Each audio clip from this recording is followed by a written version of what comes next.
Danielle Lenormand, je suis réunionnaise, je travaille depuis quelques années au sein du groupe Isotier où je suis directeur général adjoint, donc en ayant des activités multiples dans l'agriculture, l'immobilier, le rhum et le tourisme.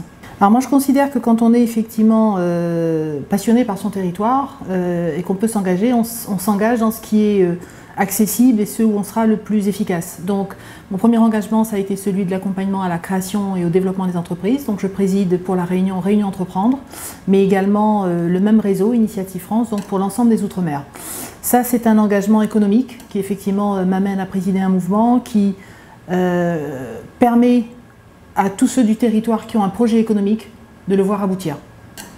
Au-delà, je suis impliquée depuis quelques années et finalement tout ça est un peu en lien. Je préside la Cité des métiers de la Réunion, qui fait partie du réseau international donc, de ces cités, initiées par la Villette il y a maintenant plus de 20 ans, et qui consiste en fait à aborder, à accompagner les personnes en questionnement sur leur avenir, sur ce que seront les métiers de demain, permettre les transitions, permettre les évolutions et à nouveau permettre une adaptation au territoire.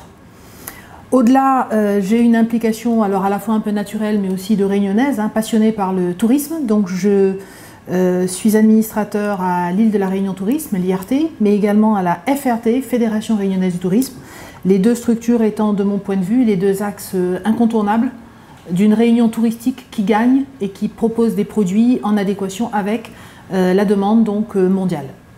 D'abord on fait tout ça, et moi je le fais en tous les cas, parce que tout simplement il y a de la passion, il y a de l'envie de faire avancer mon territoire, de faire avancer les Réunionnais. Et peut-être que ma petite clé particulière c'est de me contenter de peu d'heures de sommeil. Une bonne nuit pour moi c'est 5 heures de sommeil. Alors j'ai envie de dire basiquement que les femmes souvent butent sur un plafond de verre et que quand on regarde entre autres la partie salaire, toutes les études confirment, alors c'est valable au national, 30% de rémunération en moins pour les femmes par rapport aux hommes. Ça, c'est juste pas tolérable parce que ça veut dire que les femmes ont à gérer la famille, ont à gérer un certain nombre de préoccupations liées à l'éducation, etc. Non pas que les hommes ne les gèrent pas, mais c'est quelque part finalement un des éléments moteurs des femmes. Donc aujourd'hui, oui, plus faire confiance aux femmes, qu'elles aient plus de postes à responsabilité, qu'elles soient moins contraintes dans les horaires, parce que je crois que c'est aussi vraiment quelque chose qu'il faut intégrer. La problématique des horaires, beaucoup de femmes sont sur des métiers où elles ont des horaires coupés, des horaires segmentés, je pense bien évidemment à la distribution, mais je pense à tout un tas d'activités où il faut travailler un peu le matin, un peu l'après-midi.